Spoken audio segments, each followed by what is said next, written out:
గత 5 సంవత్సరాలుగా ముఖ్యమంత్రిగా ఉన్న జగన్మోహన్ రెడ్డి ఇప్పుడు పులివెందుల ఎమ్మెల్యేగా జగన్మోహన్ రెడ్డి ప్రజలు కోరుతున్నారు పార్టీకి రాజీనామా చేయమని. మా సమస్యలు ఏది ఒక్కడు కూడా తీర్చట్లేదు. తాడేపల్లి నుంచి బెంగళూరు వెళ్ళిపోతున్నారు.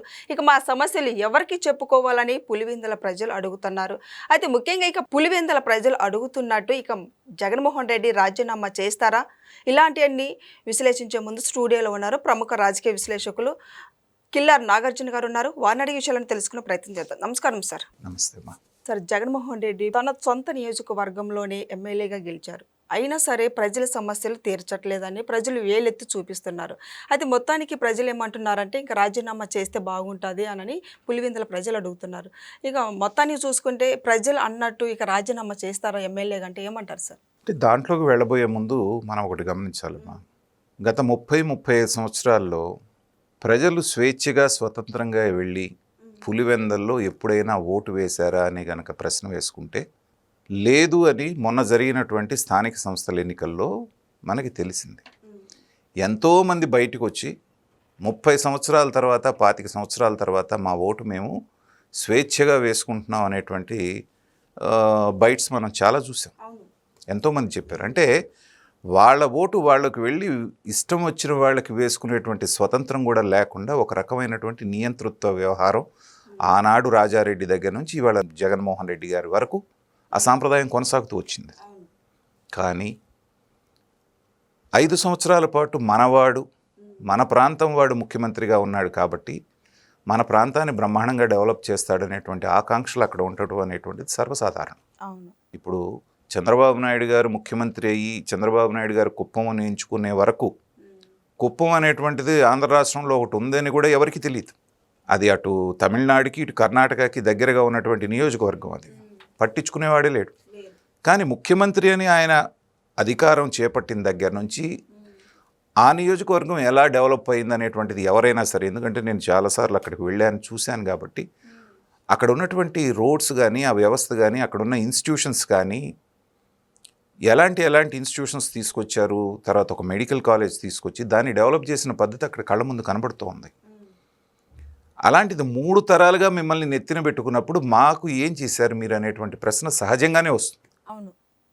తర్వాత జగన్మోహన్ రెడ్డి గారు అధికారం కోల్పోయిన తర్వాత ఎప్పుడు పులివెందులు వెళ్ళినా మీరు గమనించండి, తండోపతండాలుగా జనాభా వస్తున్నారు, తోసుకొని అద్దాలు పగిలిపోయినాయి పులివెందుల ప్యాలెస్లో అనేది మనం న్యూస్లో చూస్తున్నాం. ఎందుకు పగులుతున్నాయి? వాళ్ళేం చెప్తున్నారు, వీళ్ళంతా మా మీద అభిమానంతో జగన్మోహన్ రెడ్డిని చూడటానికి వచ్చింది. జగన్మోహన్ రెడ్డి ఏమన్నా కొత్త పులివెందుల ప్రజలకు ఎప్పుడు మొహం చూడలేదా? అంతకుముందు అధికారంలో ఉన్నప్పుడు పగలని అద్దాలు ఇప్పుడు ఎందుకు పగులుతున్నాయి అంటే మా జగన్మోహన్ రెడ్డి అని చెప్పేసి ఆయన సామాజిక వర్గం దగ్గర ఎక్కడా లేనట్టుగా 35% మంది ఒక నియోజకవర్గంలో ఒకే సామాజిక వర్గం జగన్మోహన్ రెడ్డి గారి సామాజిక వర్గం ఉంటూ మంచోడో చెడ్డోడో మనోడు అనేటువంటి ఒక అభిమానంతో గెలిపించుకుంటూ వచ్చారు. ఆ సామాజిక వర్గం పూర్తిగా మొన్న ఎన్నికల్లో ఆయనకి దూరం అయ్యారు. ఒక పులివెందుల్లోనే కాకుండా రాయలసీమలో వాళ్ళకి పట్టున్నటువంటి సామాజిక వర్గం అది. వాళ్ళందరూ కాడిబారేశారు కాబట్టి అంత దారుణంగా ఓడిపోయారు. రాయలసీమలో కూడా, కడపలో కూడా మెజారిటీ సీట్స్ తెలుగుదేశంలోకి వచ్చింది. సో అలాంటి సందర్భంలో అధికారంలోకి రాగానే వాళ్ళు ఏమనుకున్నారు, మనవాడు వచ్చాడు ఇక మనకి ఏది కావాలంటే అది చేస్తాడన్న ఉద్దేశంతో సర్పంచ్ దగ్గర నుంచి పై స్థాయి వరకు ఎన్ని కాంట్రాక్ట్స్ వస్తే అన్ని కాంట్రాక్ట్స్ వాళ్లే ముందు సొంత డబ్బులు పెట్టేసేసి చేసేసేసి బిల్స్ రాక అప్పుల పాలైపోయి ఆత్మహత్యలు చేసుకున్నటువంటి వాళ్ళు కూడా ఉన్నారు. వాళ్ళందరూ దొరక్క జగన్మోహన్ రెడ్డి మనకు దొరికాడరా అని చెప్పి ఎప్పుడు పులివెందులు వచ్చినా వాళ్ళు వెళ్ళి పడుతున్నారు.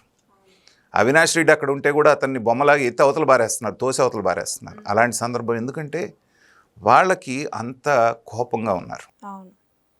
సో అవి పట్టించుకోకుండా జగన్మోహన్ రెడ్డి గారు వెళ్ళి నిరంతరం ఆయన బెంగళూరు ప్యాలెస్లోనే గడపటం, ఎప్పుడు అడపాదడప 10 రోజులకో 15 రోజులకో ఆంధ్రాకి రావటం, పులివెందులకు కూడా 3 నెలలకు 6 నెలలకు రావడంతో ఏంటంటే వాళ్ళు రగిలిపోతున్నటువంటి సందర్భంలో ప్రజలకు ఉన్నటువంటి ఆగ్రహాన్ని వ్యక్తపరిచే ఒకే ఒక్క సందర్భం ఏంటంటే ఎన్నికలు.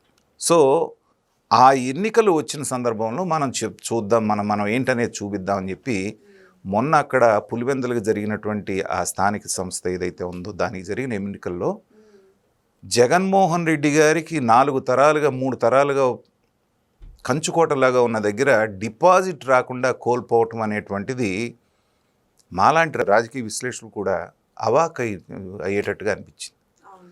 ఎంతన్నా ఆయన సామాజిక వర్గమే 35% ఉంది అక్కడ. మరి అలాంటి సందర్భంలో కూడా ఇలాంటి రిజల్ట్ ఏంటి అనేటువంటిది ఇది చూసుకున్నప్పుడు ఏంటంటే జగన్మోహన్ రెడ్డిని పూర్తి స్థాయిలో వాళ్ళు నిర్ద్వందంగా తిరస్కరిస్తున్నారు అనేటువంటిది అక్కడ అర్థమైపోయింది. పులివెందుల్లోని ప్రజలు కావచ్చు, రైతులు కూడా ఆవేదన వ్యక్తం చేస్తున్నారు సార్. ఖచ్చితంగా ఏ రోజు జగన్మోహన్ రెడ్డి గారు వచ్చి ఈ నియోజకవర్గం నన్ను 3 తరాలుగా కాపాడుతుంది కాబట్టి దీనికి ఒకటి చేద్దాము అన్నటువంటిది. ఆ పులివెందుల బస్టాండ్ 3 సంవత్సరాలు 2 సంవత్సరాల క్రితం వరకు రేకుల షెడ్యూల్ లాగా ఉండేది. దాన్ని ఏదో మొదలుపెట్టి ఒక 4 సంవత్సరాలు కట్టి మొన్న పూర్తి చేశారంట. దాన్ని చూపిస్తున్నారు. చూపిస్తూ అద్భుతంగా వాళ్ళు చేసినటువంటి ప్రోగ్రెస్ని దాన్ని అంటూ ప్రజలు నవ్వుతున్నారు. పైగా ఇంకొక సందర్భంలో పులివెందుల పక్క కూడా తెలుగుదేశం వచ్చిన తర్వాత నీళ్లు తీసుకెళ్తున్నారు వాళ్ళ నియోజకవర్గానికి. అంతకుముందు ఏమన్నారు, ఒకసారి మాట్లాడుతూ చేపలు రొయ్యలు తీసుకొచ్చాను నేను, పులివెందుల్లో చేపలు రొయ్యలు దొరుకుతాయని నేను ఎప్పుడూ అనుకోలేదు అని చెప్పి అదేదో పెద్ద ఘనత సాధించినట్టుగా జగన్మోహన్ రెడ్డి గారు చెప్పినప్పుడు నిజంగా మాలాంటి వాళ్ళందరూ నవ్వుకున్నాం. ఇదా పులివెందుల ప్రజలకు నువ్వు చేసే డెవలప్మెంట్? చేపలు రొయ్యలు చేయటమా? వాళ్ళ జీవన ప్రమాణాలను పెంచటం, రైతులకు ఉన్నటువంటి కష్టాలు తొలగించటం, అక్కడ ఉన్నటువంటి ఇన్ఫ్రాస్ట్రక్చర్ డెవలప్ చేయటం, ఇది కదా చేయాల్సింది అనేటువంటిది. ఆయన ఏమనుకున్నాడంటే వీళ్ళు మనకి కట్టుబానిసలు, నయానో భయానో వీళ్ళు మన పక్కే ఉంటారనుకున్నారు. కానీ మీరు దశాబ్దాలుగా ఒకసారి అణిచివేసిన తర్వాత వాళ్ళకు ఒక్కసారి ఫ్రీడమ్ వచ్చిన తర్వాత మొన్న ఎలాంటి భయము లేకుండా ఎలక్షన్ జరిగినప్పుడు వాళ్ళు చూపించినటువంటి ఆ తీర్పు ఏదైతే ఇచ్చినటువంటి తీర్పు ఉందో దాంట్లోనే జగన్మోహన్ రెడ్డి గారి మీద వాళ్ళకు ఉన్నటువంటి కక్షను మొత్తాన్ని వాళ్ళు వెలగక్కారు. మీరు ఎన్ని రకాలుగా ఎన్నికలను అడ్డుకోవాలని చూసినా, ఎన్ని రకాలుగా చెడగొట్టాలని చూసినా, రెట్టించిన ఉత్సాహంతో వాళ్ళు వచ్చి ఓట్లు వేసినటువంటి పద్ధతిని చూసినప్పుడు ఏంటంటే అప్పటికైనా జగన్మోహన్ రెడ్డి గారు మారాలి. నేను ఒక రాజకీయ విశ్లేషకుడిగా ఒక రాజకీయ నాయకుడు మళ్ళీ పుంజుకోవాలి అంటే చేయాల్సిన పనులు ఏంటంటే నిరంతరం ప్రజల్లో ఉండాలి. చంద్రబాబు నాయుడు గారిని చూడండి, 19-24 మధ్యలో నన్ను ఓడించారు కాబట్టి 3 సార్లు ముఖ్యమంత్రి అయ్యి వీళ్ళకి నేను ఇంత చేసినా వీళ్ళందరి పిల్లలు సాఫ్ట్వేర్ ఉద్యోగాలు చేసుకోవడానికి కారణం నేనే, లక్షల రూపాయలు సంపాదించుకుంటున్నాను, నన్ను ఓడించారని చీయని రాజకీయాలు వదిలిపెట్టి వెళ్ళిపోలే ఆయన. నిరంతరం ఒక 6 నెలలు గ్యాప్ ఇచ్చిన తర్వాత ప్రజలతోటి ఏదో కార్యక్రమంతో అయినప్పుడు ఏంటంటే ఈయన కదా మనకు కావాల్సింది, అయ్యో పొరపాటు చేశామే అనేటువంటి దాంతో ఎంత బ్రహ్మాండమైన మెజారిటీ ఇచ్చారు. అది కదా నేర్చుకోవాల్సింది నువ్వు. అది నేర్చుకోకుండా ఇప్పుడు కూడా ఏం చేస్తున్నాడు, ఇవాళ కూడా పెడుతున్నాడు బెంగళూరు ప్యాలెస్లో రాష్ట్రంలో ఉన్న నాయకులను అందరినీ పోగేయటం. అదే చెప్పిన మాటే చెప్పి వాళ్ళు బోరు కొట్టి ఎప్పుడైనా సరే వాళ్ళ సభలు జరిగేవి చూడండి, ఇంటర్నల్ మీటింగ్స్ ఎలా ఉంటాయి. జగన్మోహన్ రెడ్డి గారు ఒక్కడు మాట్లాడుతూ ఉంటాడు, మిగతా వాళ్ళందరూ ఎవడో చచ్చిపోతే కనుక సంతాప సభకు వచ్చినట్టు విచారంగా మొహాలు పెట్టుకొని కూర్చుంటారు. ఎప్పుడైపోద్దరా ఈ కర్మ, బయటికి పోయి భోజనాలు చేసి పారిపోదాం అన్నట్టుగా ఉంటారు. నీరసంగా ఎప్పుడన్నా చప్పట్లు కొట్టాలనిపిస్తే 1-4 కొడతా ఉంటారు. ఇది వాళ్ళ బాడీ లాంగ్వేజ్ని చూసేనా అర్థం చేసుకోవాలి కదా. వీళ్ళు ఇంట్రెస్టెడ్గా లేరు, వీళ్ళని మోటివేట్ చేయడానికి నేను ఏదో ఒకటి చేయాలి. నేనే స్వయంగా వాళ్ళని ఇక్కడికి నేను నా విశ్లేషణలో 2-3 సార్లు చెప్పాను, మీరు ఇంకా పుంజుకోవాలి అంటే మీరు వాళ్ళని మీ దగ్గరికి పిలిపించుకోవటం కాదు, ప్రతి నియోజకవర్గానికి వెళ్ళి 2-3 రోజులు మీరు అక్కడ నిద్ర చేసి అక్కడ ఉన్న స్థానిక నాయకులందరినీ పిలిపించి భుజమే చేసి ఏం పర్వాలేదు, గెలిపోవటంలు అనేవి మామూలే, మనం మళ్ళీ పోరాడదామనే ధైర్యాన్ని నింపాలి కదా మీరంటే. అది జగన్మోహన్ రెడ్డి గారు వినలేదు. కానీ ఆ కింద కామెంట్లో నన్ను పిచ్చి తిట్లు తిట్టారు. ఎందుకంటే ఇలాంటి మంచి సలహాలు అనవసరంగా దుర్మార్గుడికి ఇవ్వద్దండి, మీ సలహా పాటించి మళ్ళీ కనుక ఆయన పుసుకున్న అధికారంలోకి వస్తే మేమంతా నాశనం అయిపోతామని ఈ వీడియో చూసిన వాళ్ళు నన్ను తిట్టారు. అంటే జనాలు ఎంతగా భయపడి ఎంతగా విసిగిపోయి ఉన్నారనేటువంటిది దాన్ని బట్టి అర్థమవుతుంది.